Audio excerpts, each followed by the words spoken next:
네, 우리가 교회다움이라는 주제로 올 해를 시작했고 또 1, 2월 동안에 시리즈 말씀을 좀 나누고 있습니다. 그래서 교회다움이 회복되는 우리 올 한 해가 되기를 또 소망하는 마음이 저에게도 여러분에게도 있는 줄 믿습니다. 여러분 이런 말을 한 번쯤 들어보셨을 것입니다. 뭉치면 살고 흩어지면 죽는다라는 말이죠. 우리가 위기의 순간마다 등장하는 말이고 어려울수록 힘을 합쳐야 한다는 뜻으로 자주 사용하죠. 회사에서도 또 공동체 가운데 어떤 때는 가정 가운데서도 문제가 생기면 지금은 흩어질 때가 아니라 뭉칠 때다 이렇게 말할 때가 있습니다. 그만큼 뭉친다는 것은 모인다는 것은 우리에게 안정감을 주고 살아남는 방법처럼 느껴지는 거죠. 그런데 이 말을 어떤 사람이 재치 있게 바꿔서 이렇게 말했더라고요. 개그맨 김준현 씨가 했던 말인데요. 뭉치면 주먹밥, 흩어지면 볶음밥 이렇게 얘기를 했더라고요. 워낙 먹는 거를 좋아하는 개그맨이라 이게 자기 집 가훈이라고 얘기하더라고요. 뭉치면 주먹밥, 흩어지면 볶음밥. 물론 웃자고 한 말이지만 가만히 생각해 보면 묘하게 공감이 됩니다. 주먹밥은 단단하게 뭉쳐 있어서 좋고 볶음밥은 흩어져 있어서 또 맛있습니다. 형태는 달라도 둘 다 밥이고 둘 다 우리를 배부르게 하죠.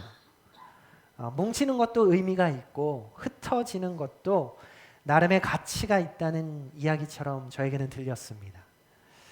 그렇다면 여러분, 교회는 어떨까요? 교회는 어떨까요? 교회도 그냥 뭉치기만 하면 되는 걸까요? 아니면 때가 되면 흩어지는 게 맞는 걸까요? 교회도 상황에 따라 주먹밥이 되었다가 볶음밥이 되어도 괜찮은 걸까요? 우리는 지난 시간 2번에 걸쳐서 교회다움이라는 주제로 말씀을 나눴죠. 교회다움은 처음엔 잘 드러나지 않아도 계속 보다 보면 마음을 끄는 볼매 교회와도 같다라고 했어요. 우리가 그 볼매 교회를 회복해야 된다라고 얘기했어요. 그리고 혼자 버티게 두지 않고 더 작게 그리고 더 깊게 더 친밀하게 서로를 곁에 두는 공동체의 모습이 교회라고 이야기를 나눴습니다. 기억하시죠? 네. 그렇다면 이제 자연스럽게 이런 질문 앞에 서게 됩니다. 이렇게 모인 교회는 그 다음에는 어떻게 해야 될까? 계속 모이기만 하는 것이 교회다움일까? 아니면 이제는 흩어져야 할 때가 온 것일까? 오늘 본문인 요한복음 20장은 바로 이 질문 앞에 우리를 세워 놓습니다. 오늘 이야기는 부활하신 예수님이 제자들을 직접 찾아오신 첫 번째 장면입니다. 시간적으로 보면 예수님이 부활하신 그 부활주일, 그 바로 그날 저녁입니다. 요한복음 20장 앞부분을 보면 이미 많은 일들이 그날 하루 동안에 있었어요. 막달라 마리아가 새벽에 무덤에 갔다가 돌이 옮겨진 것을 보았고 베드로와 다른 제자들이 달려가서 그 빈 무덤을 직접 확인하죠. 요한복음 20장 8절에 이렇게 말하고 있습니다. 그때야 무덤에 먼저 갔던 그 다른 제자도 들어가 보고 믿더라. 빈 무덤을 지금 본 것이죠. 하지만 그 믿음은 아직 완전한 이해는 아니었습니다. 성경은 곧바로 이렇게 덧붙이고 있어요. 9절에 그들은 성경에 그가 죽은 자 가운데서 다시 살아나야 하리라 하신 말씀을 아직 알지 못하더라. 부활의 사실은 들었어요. 빈 무덤도 보았어요. 그런데 그 의미는 아직 정리가 되지 않은 상태예요. 막달라 마리아가 예수님을 직접 만나고 제자들에게 이렇게 전하죠. 18절에 막달라 마리아가 가서 제자들에게 내가 주를 보았다 하고. 그러나 이 말이 제자들의 마음을 단번에 기쁨으로 바꾸지는 못합니다. 왜냐하면 그들은 지금 이 부활의 소식보다 현실의 두려움이 훨씬 더 크게 느껴지는 그러한 상황 가운데 있었기 때문이에요. 그래서 바로 이어지는 오늘 본문으로 읽었던 19절은 그날 저녁의 상황을 이렇게 묘사하고 있습니다. 우리 전반절만 제가 한번 읽어보겠습니다. 이날 곧 안식 후 첫날 저녁 때에 제자들이 유대인들을 두려워하여 모인 곳에 문을 닫았더니, 이 한 문장 안에 제자들의 상태가 그대로 담겨져 있죠. 그들은 지금 모이긴 모였어요. 그런데 기쁨으로 모인 것이 아니었어요. 예배를 계획하고 모인 것도 아니었고 앞으로의 사명을 논의하기 위해서 모인 것도 아닙니다. 그들은 두려웠습니다. 예수님이 십자가에 못 박혀 죽으신 바로 그 방식대로 자신들도 잡혀갈 수 있다는 공포 속에 있었어요. 예수를 따라다녔던 제자라는 이유만으로 언제든지 표적이 될 수 있는 상황이죠. 그래서 그들은 문을 닫아버립니다. 밖으로 나가지 못해요. 안에서 서로의 얼굴만 바라보며 시간을 보내고 있습니다. 이 장면을 가만히 보고 있으면 이 사람들은 앞으로 교회의 기초가 될 사람들인데 지금 모습은 전혀 그렇게 보이지 않습니다. 믿음이 강해 보이지도 않고 담대해 보이지도 않고 세상을 바꿀 준비가 된 사람들처럼 보이지가 않아요. 그저 실패했고 도망쳤고 숨어 있는 사람들이죠. 그런데 이 장면이 사실 우리에게도 낯설지 않죠. 우리도 살다 보면 문을 닫고 싶을 때가 있어요. 닫아버리고 그 안에 들어가 있을 때가 있어요. 밖에서 더 이상 설명하고 싶지 않을 때, 괜찮은 척하는 게 너무나 버거울 때, 그래서 일단은 문을 닫고 조용히 숨을 고르고 싶을 때가 있습니다. 지금 요한복음 20장에 나온 이 제자들이 바로 그런 상태였습니다. 그들은 흩어질 힘도 없었고 무언가를 시작할 준비도 되어 있지 않았습니다. 그저 함께 모여 있는 것 말고는 할 수 있는 게 없는 사람들이었어요. 그런데 바로 그때 본문은 아주 중요한 전환을 우리에게 보여주고 있습니다. 19절 후반절 말씀에 예수께서 오사 가운데 서서 이르시되 너희에게 평강이 있을지어다. 문은 여전히 닫혀 있었어요. 그런데 예수님이 그들 가운데 오시죠. 제자들이 예수님을 찾아간 것이 아니라 예수님이 그들을 찾아오세요. 그리고 예수님은 그들의 두려움을 먼저 지적하거나 왜 도망쳤냐고 묻지도 않으세요. 가장 먼저 하신 말씀은 평강이 있을지어다. 이 장면을 우리가 조금 깊이 생각하면서 묵상하면서 가만히 보면 자연스럽게 이런 질문이 생깁니다. 저에게 이런 질문이 생겼어요. 교회는 언제 교회가 되는가라는 질문이에요. 사람이 모여있기 때문에 교회일까요? 사람이 모이기 때문에 교회일까요? 아니면 무언가를 시작했기 때문에 교회가 되는 것일까요? 오늘 본문 요한복음은 이 질문에 대해서 분명하게 보여주고 있는 게 있어요. 교회는 사람들이 모였기 때문에 교회가 된 것이 아니라 그들 가운데 예수님이 서 계셨기 때문에 교회가 되었다라는 거예요. 그리고 이 장면은 여기서 멈추지 않아요. 요한복음 20장 21절에서 예수님께서 이렇게 말씀하십니다. 후반절 말씀을 보면 아버지께서 나를 보내신 것 같이 나도 너희를 보내노라 말씀하세요. 이 말씀은 제자들이 충분히 회복된 후에 주어진 말씀이 아닙니다. 여전히 문은 닫혀 있었고 그들의 상황은 하루아침에 달라지지 않았어요. 그런데도 예수님은 이 공동체를 향해서 모여있는 제자를 향해서 보내는 말씀을 하고 계세요. 흩트는 말씀을 하고 계십니다. 여러분 오늘 본문을 가만히 들여다보면 오늘 본문은 모임과 흩어짐을 선택의 문제로 다루지 않아요. 성경은 이 두 가지를 하나의 흐름으로 보여주고 있습니다. 마치 우리의 호흡과도 같다라는 생각을 했어요. 여러분 우리의 호흡은 들이마시는 들숨이 있죠. 그리고 내보내는 날숨이 있어요. 들숨을 통해서 공기를 모으고 날숨을 통해서 공기를 내보내요. 이 둘은 나눠진 게 아니라 하나의 호흡이죠.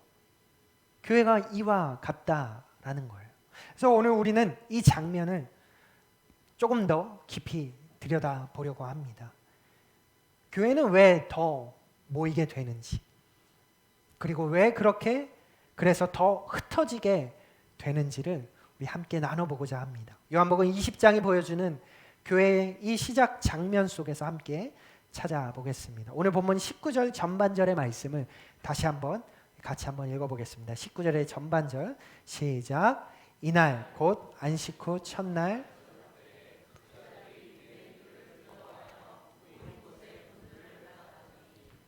첫 번째로 우리가 살펴볼 교회의 모습은 이것입니다. 더 모이는 교회입니다. 우리 교회가 더 모이는 교회가 되어야 하는 것이죠. 이게 교회다움의 회복이에요. 방금 읽은 본문에 등장하는 제자들은 아까도 이야기했지만 의도적으로 교회를 만들려고 모인 사람들이 아니었어요. 그들은 교회가 무엇인지 정확히 알지도 못했고 앞으로 어떤 공동체가 될지 상상할 여유조차 없던 사람들이에요. 그럼에도 불구하고 요한복음은 이 장면을 통해 교회가 시작되고 있는 것을 우리에게 보여주고 있어요. 왜일까요? 이 사람들이 단지 모여있기 때문에 시작된 것일까요? 그렇지 않아요. 이 사람들이 잘 준비되어 있었기 때문일까요? 그것도 아니에요. 오늘 본문에서 가장 중요한 장면은 19절 후반절에 나오는 이 한 문장입니다.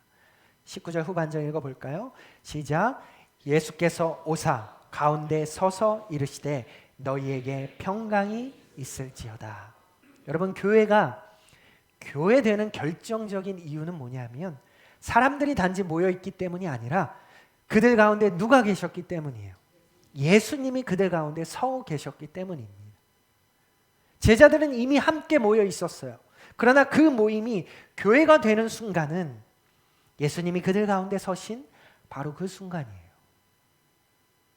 여기서 우리가 꼭 붙들어야 할 중요한 사실은 예수님은 제자들을 흩으시고 각자 잘 해보라고 하시지 않았다는 거예요. 먼저는 그 가운데 서셨어요. 모여있는 그들 가운데 서셨어요. 왜일까요? 왜 예수님은 이 실패한 사람들을 다시 불러 모으시고 그들 가운데 서셨을까요? 그 이유는 단순합니다. 이 사람들은 아직 혼자 설 수 없기 때문이에요. 아직 각자의 자리로 나아갈 힘이 없기 때문이에요. 부활의 소식은 들었어요. 빈 무덤은 보았죠. 그러나 그 부활이 자기 삶에 무엇을 의미하는지 아직 연결되지가 않았어요. 믿음은 있었지만 방향이 없었어요. 소망은 들었지만 용기가 부족했어요. 그래서 예수님은 그들을 흩어 보내시기 전에 먼저 뭐 하게 하시는 거예요? 먼저 모이게 하시는 거예요. 여러분, 이것이 교회의 아주 중요한 모습입니다. 교회는 이미 강해진 사람들이 모이는 곳이 아니에요. 오히려 아직 연약한 사람들이 예수님을 중심으로 그분을 바라보면서 모이는 곳이 교회입니다. 오늘날 우리는 종종 이렇게 생각하죠. 좀 더 괜찮아지면 교회에 가야지. 이 모습으로 교회 가기는 좀 그렇지. 문제가 정리되면 그때 공동체에 섞여야지. 이렇게 종종 생각해요. 하지만 성경은 괜찮아졌기 때문에 모이는 것이 아니라 우리가 모이기 때문에 괜찮아지는 길이 열린다고 말하고 있어요. 오늘 요한복음 20장의 제자들은 문을 닫고 숨어있던 사람들이에요. 그러나 예수님은 그 문을 열라고 먼저 말씀하지 않으시고 밖으로 빨리 나가라고 재촉하시지도 않으시고 대신 그 닫힌 공간 안으로 먼저 들어오셔서 그들 모임 가운데 그 가운데 서십니다. 이 장면은 교회가 왜 반드시 모이는 공동체여야 하는지를 분명하게 우리에게 보여주고 있어요. 교회는 세상에서 상처받지 않기 위해서 숨는 장소가 아니라 상처 입은 상태 그대로 나와서 그곳에서 예수님을 바라보고 예수님을 다시 만날 수 있는 자리가 되어야 합니다. 그래서 교회는 언제나 괜찮은 사람들만의 모임이 될 수 없어요. 나이스한 사람만 모여서 모이는 공동체가 아니에요. 오히려 괜찮지 않은 사람들이 예수님을 그 가운데 두고 다시 숨 쉴 수 있는 자리가 교회가 되어야 합니다. 본문을 보면 한 가지 또 중요한 장면이 나와요. 20절에 예수님께서 손과 옆구리를 보여주시는 장면인데요. 우리 같이 한번 읽어봅시다. 20절 말씀 시작. 주를 보고 기뻐하더라. 여러분, 왜 굳이 예수님은 자신의 손과 옆구리를 보여주셨을까요? 부활한 자신의 영광스러운 모습보다 왜 상처의 흔적을 먼저 보여주셨을까요? 그 이유는 이 공동체가 무언가를 해냈기 때문에 모인 사람들이 아니기 때문이에요. 뭔가 잘했다는 이야기를 나누려고 성공을 자랑하려고 모인 사람들이 아니었어요. 아까도 얘기했지만 오히려 이들은 실패한 기억을 안고 있었고 도망쳤던 순간을 여전히 기억하고 있었던 십자가 앞에서 철저히 무너졌던 사람들이에요. 그래서 예수님은 부활의 영광보다 먼저 십자가의 흔적을 보여주십니다. 그들의 실패를 꾸짖지 않으시고 자신의 상처로 그들의 상처를 먼저 안아주시는 거예요. 여러분, 교회는 성공한 사람들끼리 뭉쳐있는 곳이 아니에요.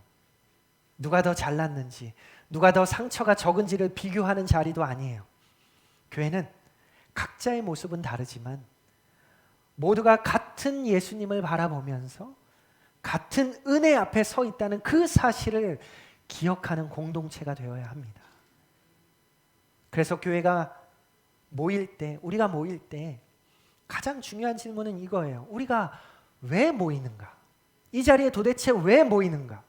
내 외로움을 달래기 위해서일까? 내 문제를 해결받기 위해서일까? 물론 그럴 수 있죠. 그러나 그것이 전부라면 교회는 오래가지 못해요.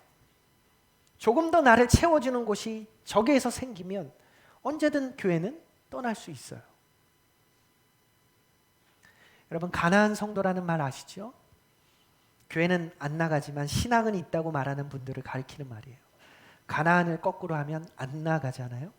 그래서 가나안 성도라고 하는데 최근 조사에 따르면 자신을 기독교인이라고 말하는 사람 중에 30% 가까이가 가나안 성도다라는 조사가 있어요. 그러니까 기독교인 4명 중에 1명은 교회에 나가지 않으면서도 나는 믿음을 가지고 있어요. 나 하나님 믿어요 라는 사람들이에요. 대학생들은 더 심하더라고요. 42%가 가나안 성도라는 보고가 있습니다. 거의 절반이에요. 왜 이런 현상이 나타날까요? 이분들 이야기를 조금 들어보면 대부분 이런 이야기를 해요. 하나님은 믿지만 교회는 상처라는 거예요. 그래서 혼자 예배 드리는 게 훨씬 더 편하다라고 말해요. 굳이 사람들 사이에 섞이지 않아도 말씀 볼 수 있고 기도할 수 있다는 거예요. 그 말이 이해되지 않는 건 아닙니다. 교회가 늘 따뜻하게만 했던 것도 아니고 솔직히 공동체가 언제나 안전한 공간이었던 것도 아니기 때문이에요. 충분히 인정해요. 그래서 이해해요. 그런데 요한복음 20장 오늘의 말씀을 가만히 보면 한 가지 분명한 사실 앞에 우리가 서게 되죠. 예수님은 제자들에게 그래서 너희들 그럼 혼자 신앙생활 하라고 말씀하지 않으셨다는 거예요. 각자 흩어져서 알아서 믿음을 지키라고도 하지 않으셨어요. 오히려 그 반대입니다. 두려움에 빠진 그들을 다시 한 공간 안으로 불러 모으시고 그들 가운데 서세요. 왜 그럴까요?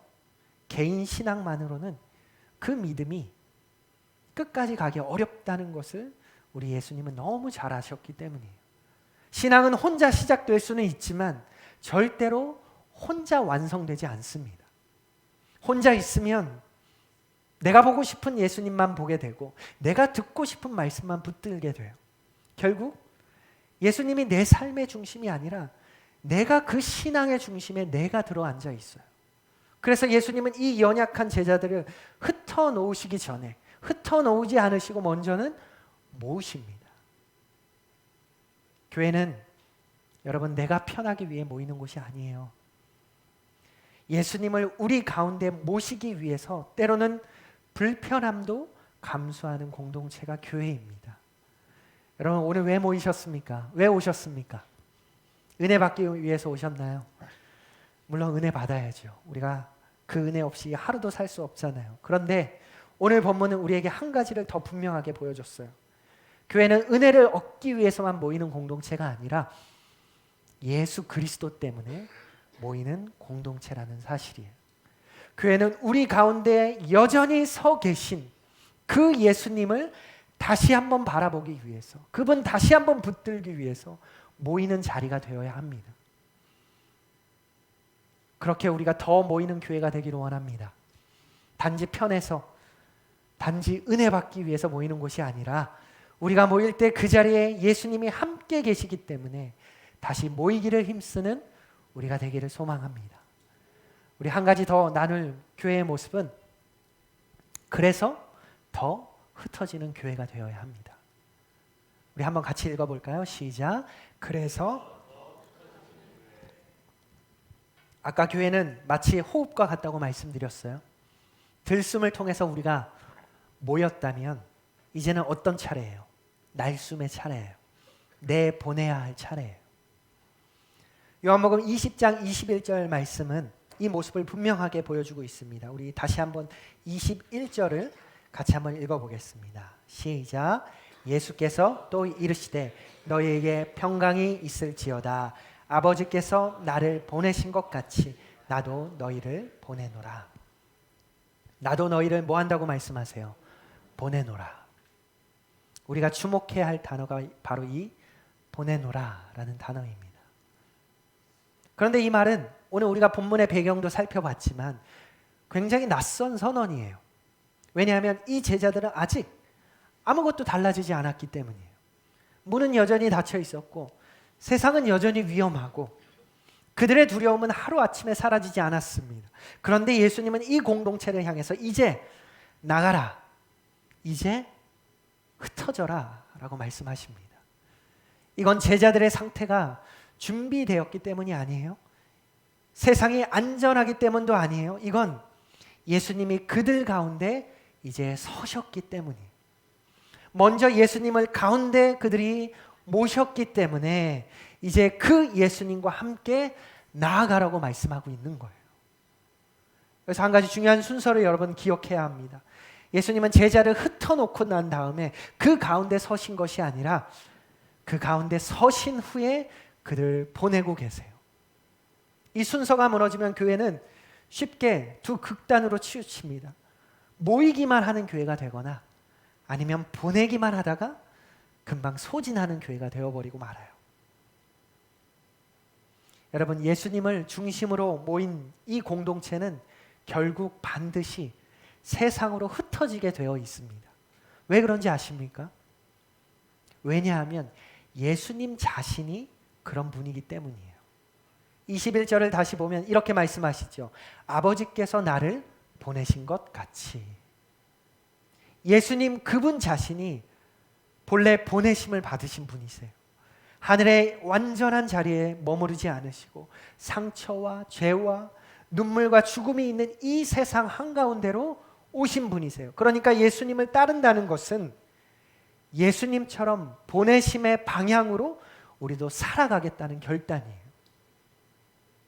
여러분, 교회가 모이는 이유는 더 이상 흩어지지 않기 위해서 모이는 게 아니에요. 교회가 모이는 이유는 흩어지기 위해서 모입니다.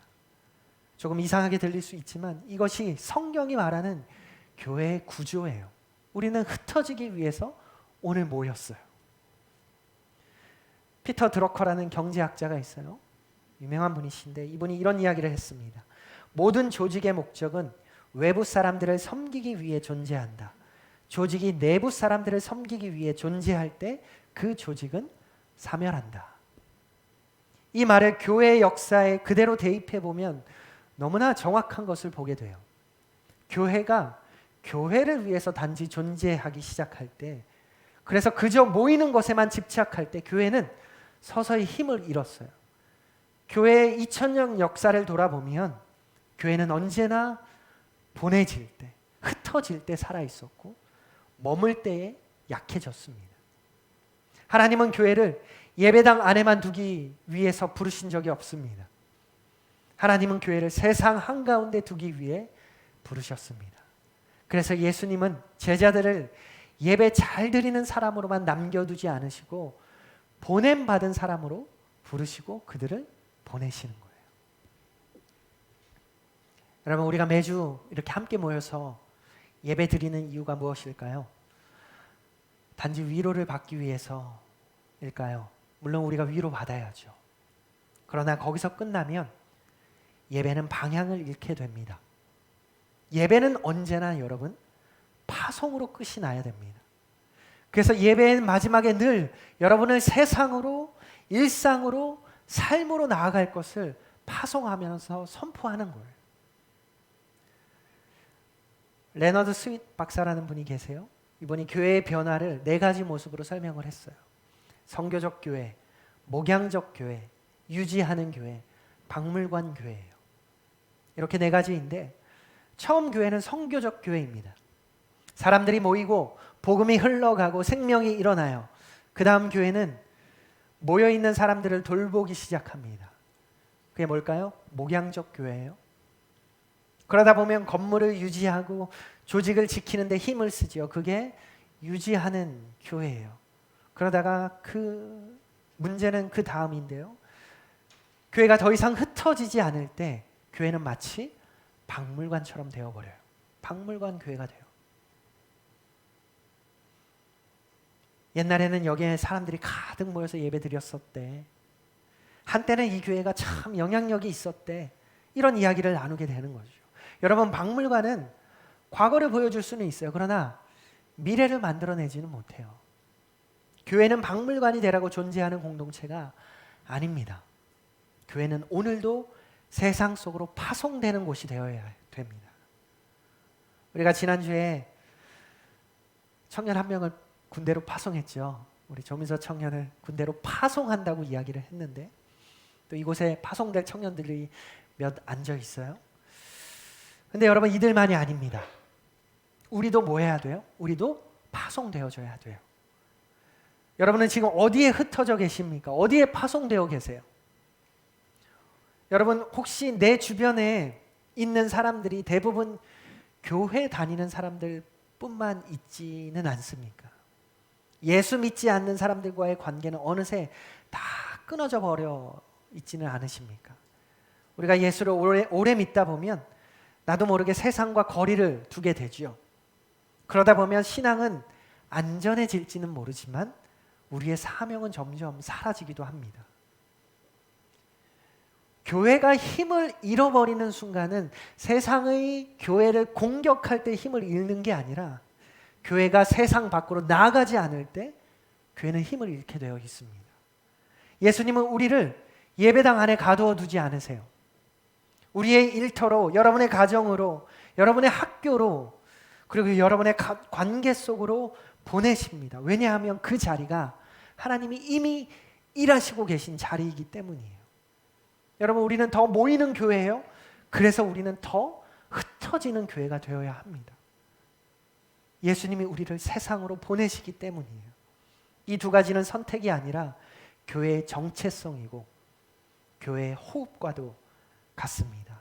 예수님을 가운데 모시고 그 예수님과 함께 세상으로 나아가는 교회. 우리 교회가 그런 교회가 되기를 원합니다.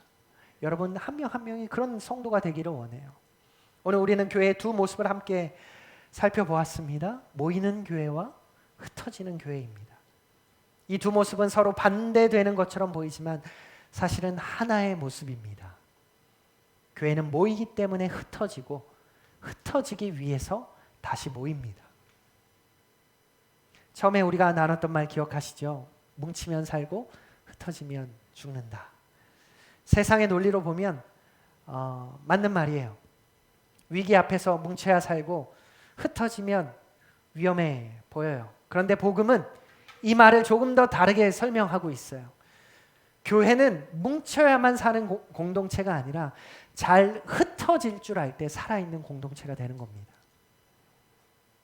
그리고 오늘 본문은 그 비밀을 우리에게 분명히 보여줬지요. 우리가 모이는 이유는 우리 가운데 서 계신 예수님을 다시 바라보기 위해서 모입니다. 두려운 모습 그대로, 연약한 모습 그대로 그분 앞에 나와서 서는 거예요. 그리고 그렇게 예수님을 만난 사람들은 결국 그 자리에만 머물 수 없어요. 예수님이 우리를 다시 세상으로 보내시기 때문이에요. 그래서 흩어짐은 우리에게 부담이 아니라 우리 믿는 자들에게 특권입니다. 특권이에요. 도망치는 것이 아니라 파송되어지는 거예요. 세상 한가운데로 그저 던져지는 게 아니라 주님과 함께 동행하며 그곳으로 나아가는 거예요. 이제 여러분은 어디로 흩어지시겠어요? 여러분의 일터로, 가정으로, 학교로, 그리고 여러 관계의 자리로 흩어져야 합니다. 그곳이 바로 하나님이 여러분을 보내신 자리인 줄 믿습니다. 그 흩어진 자리에서 사명자로 움직이는 교회로 우리가 살아가야 하는 것이죠. 마지막으로 여러분, 백범 김구 선생님 아시죠?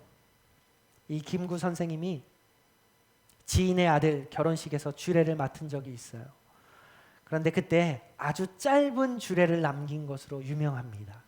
이렇게 말했습니다. 너를 보니 네 아버지 생각난다. 잘 살아라. 끝. 났어요. 그 말을 들은 그 아들이 어땠을까요?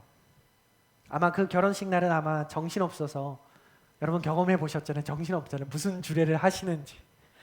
정신없어서 잘 못 느꼈겠지만 그 이후의 삶 속에서 그 말을 더 많이 떠올리면서 곱씹었을 거예요. 여러분, 우리가 세상으로 흩어져 살아갈 때 언젠가 이런 말 듣는다면 얼마나 좋을까요? 너를 보니 하나님 생각난다. 너를 보니 예수님 떠오른다.